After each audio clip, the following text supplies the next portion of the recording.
POCSO ಪ್ರಕರಣದಲ್ಲಿ BSY ವಿರುದ್ಧ charge sheet ಸಲ್ಲಿಕೆ ಮಾಡಲಾಗಿದೆ. ಪೋಕ್ಸೋ ವಿಶೇಷ ನ್ಯಾಯಾಲಯಕ್ಕೆ ಚಾರ್ಜ್ ಶೀಟ್ ಸಲ್ಲಿಕೆ ಮಾಡಲಾಗಿದೆ. 4 ವಿರುದ್ಧ ಚಾರ್ಜ್ ಶೀಟ್ ಸಲ್ಲಿಸಿದ್ದಾರೆ ಪೊಲೀಸರು. ಬಿಎಸ್ವೈ ವಿರುದ್ಧ ಪೋಕ್ಸೋ ಪ್ರಕರಣ ಕೇಳಿಬಂದಿತ್ತು.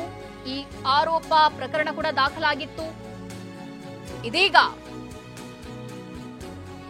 ಪೋಕ್ಸೋ ಪ್ರಕರಣದಲ್ಲಿ ಬಿಎಸ್ವೈ ವಿರುದ್ಧ ಚಾರ್ಜ್ ಶೀಟ್ ಸಲ್ಲಿಕೆ ಮಾಡಲಾಗಿದೆ. ಪೋಕ್ಸೋ ವಿಶೇಷ ನ್ಯಾಯಾಲಯಕ್ಕೆ ಚಾರ್ಜ್ ಶೀಟ್ ಸಲ್ಲಿಕೆ ಮಾಡಲಾಗಿದೆ. 4 ವಿರುದ್ಧ ಚಾರ್ಜ್ ಶೀಟ್ ಸಲ್ಲಿಸಿದ್ದಾರೆ ಪೊಲೀಸರು.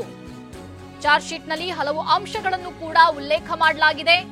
ಬಾಲಕಿ ಬಗ್ಗೆ ವಿಚಾರಿಸ್ತಾ ರೂಮಿಗೆ ಕರೆದೊಯ್ದು ದೌರ್ಜನ್ಯ ಎಸಗಿರುವಂತಹ ಆರೋಪ ಕೇಳಿಬಂದಿದೆ.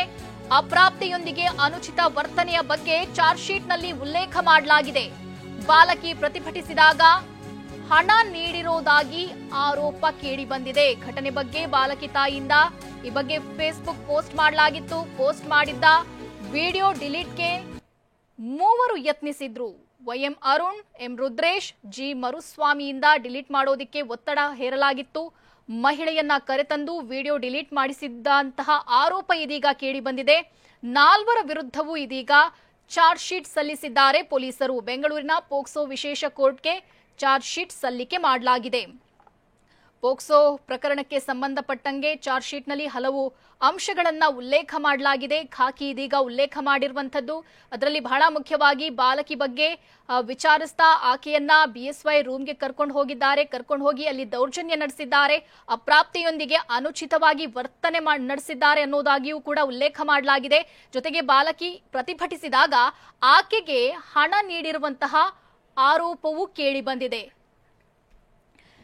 ಈ ಬಗ್ಗೆ ಹೆಚ್ಚಿನ ಮಾಹಿತಿ ನೀಡಲಿದ್ದಾರೆ ನಮ್ಮ ಪ್ರತಿನಿಧಿ ರಮೇಶ್. ರಮೇಶ್, ಮೊನ್ನೆಯಷ್ಟೇ ಕರ್ನಾಟಕ ಹೈಕೋರ್ಟ್ ಬಿಎಸ್ವೈರನ್ನ ಬಂಧಿಸದಂತೆ ಸೂಚನೆ ಕೂಡ ನೀಡಿತ್ತು. ಇದೀಗ ಬಿಎಸ್ವೈ ವಿರುದ್ಧ ಜೊತೆಗೆ ಮತ್ತೆ 3 ವಿರುದ್ಧ ಚಾರ್ಜ್ ಶೀಟ್ ಕೂಡ ಸಲ್ಲಿಕೆಯಾಗಿದೆ. ಮುಂದಿನ ಪ್ರಕ್ರಿಯೆ ಏನಿರುತ್ತೆ? ಮತ್ತೆ ಬಿಎಸ್ವೈ ಅವರು ವಿಚಾರಣೆಗೆ ಹಾಜರಾಗಬೇಕಾ? ಹೇಗೆ ಅವರನ್ನ ಬಂಧಿಸುವಂತಹ ಸಾಧ್ಯತೆ ಏನಾದರೂ ಇರುತ್ತಾ? ಹೇಗೆ?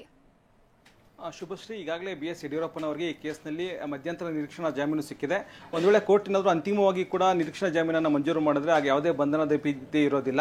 ಆದರೆ ಈಗ ಚಾರ್ಜ್ ಶೀಟ್ ಸಲ್ಲಿಕೆ ಆಗಿರೋದ್ರಿಂದ ಕೋರ್ಟು ಬಿ ಎಸ್ ಯಡಿಯೂರಪ್ಪನವರಿಗೆ ಶೀಘ್ರದಲ್ಲೇ ಒಂದು ಸಮನ್ಸ್ನ ಜಾರಿ ಮಾಡುತ್ತೆ. ಹೀಗಾಗಿ ಸಮನ್ಸ್ ಜಾರಿ ಮಾಡಿದಾಗ ಬಿ ಎಸ್ ಯಡಿಯೂರಪ್ಪ ಮತ್ತು ಇತರೆ ಆರೋಪಿಗಳಾದಂಥ ಅರುಣ್ ಇರ್ಬೋದು ಅಥವಾ ಎಂ ರುದ್ರೇಶ್ ಇರ್ಬೋದು, ಜಿ ಮರಿಸ್ವಾಮಿ ಇರ್ಬೋದು, ಇವರೆಲ್ಲರೂ ಕೂಡ ವಿಚಾರಣೆಗೆ ಹಾಜರಾಗಬೇಕಾಗತ್ತೆ.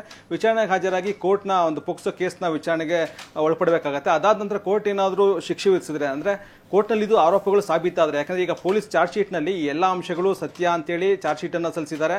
2ನೇ ತಾರೀಕು ಫೆಬ್ರವರಿ ತಿಂಗಳಲ್ಲಿ ಏನು ನಡೀತು ಘಟನೆ, ಅಂದರೆ ಬಿ ಎಸ್ ಯಡಿಯೂರಪ್ಪನವರ ಮನೆಗೆ ಅಪ್ರಾಪ್ತ ಬಾಲಕಿಯೊಂದಿಗೆ ಸಂತ್ರಸ್ತೆಯ ತಾಯಿ ಹೋದಾಗ ಆ ಸಂದರ್ಭದಲ್ಲಿ ಯಡಿಯೂರಪ್ಪ ಅನುಚಿತವಾಗಿ ವರ್ತಿಸಿದ್ದಾರೆ ಬಾಲಕಿ ಜೊತೆ ಅಂತೇಳಿ ಏನು ಆರೋಪ ಇದೆ, ಅದರ ಆರೋಪದಲ್ಲಿ ಸತ್ಯಾಂಶ ಇದೆ ಅಂತೇಳಿ ಚಾರ್ಜ್ ಶೀಟ್ನಲ್ಲಿ ಉಲ್ಲೇಖ ಆಗಿದೆ.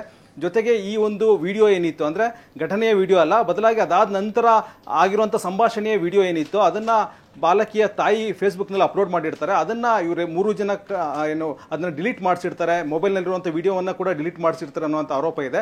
ಹೀಗಾಗಿ ಒಂದು ವೇಳೆ ಏನಾದರೂ ಈ ಆರೋಪಗಳು ಕೋರ್ಟ್ನಲ್ಲಿ ಸಾಬೀತಾದರೆ ಮಾತ್ರ 5 ವರ್ಷದವರೆಗೂ ಶಿಕ್ಷೆ ಆಗುವಂಥ ಸಾಧ್ಯತೆ ಇರುತ್ತೆ. ಒಂದು ವೇಳೆ ಕೋರ್ಟ್ನಲ್ಲಿ ಸಾಬೀತಾಗದೇ ಇದ್ದರೆ ಆಗ ಅವರು ನಿರಪರಾಧಿ ಅಂತೇಳಿ ಈಚೆ ಬರ್ಬೋದು. ಆದರೆ ಸದ್ಯಕ್ಕೆ ಅವರು ವಿಚಾರಣೆಗೆ ಒಳಪಡಬೇಕಾಗುತ್ತೆ. ಮತ್ತು ಹೈಕೋರ್ಟ್ನಲ್ಲಿ ಅವ್ರು ಸಿಕ್ಕಿರೋದು ಮಧ್ಯಂತರ ನಿರೀಕ್ಷಣಾ ಜಾಮೀನು ಅಷ್ಟೇ. ಹೀಗಾಗಿ ಕೇಸ್ ಯಾವುದೇ ರೀತಿಯಾದಂಥ ತಡೆಯಾಜ್ಞೆ ಸಿಕ್ಕಿಲ್ಲ. ಹೀಗಾಗಿ ಯಡಿಯೂರಪ್ಪನವರಿಗೆ ಇದೊಂದು ದೊಡ್ಡ ಒಂದು ಸಮಸ್ಯೆ ಅಥವಾ ಸಂಕಷ್ಟ ಅಂತೇಳಿ ಹೇಳ್ಬೋದು. ಶುಭಶ್ರೀ, ಧನ್ಯವಾದ ರಮೇಶ್ ತಮ್ಮೆಲ್ಲ ಮಾಹಿತಿಗೆ.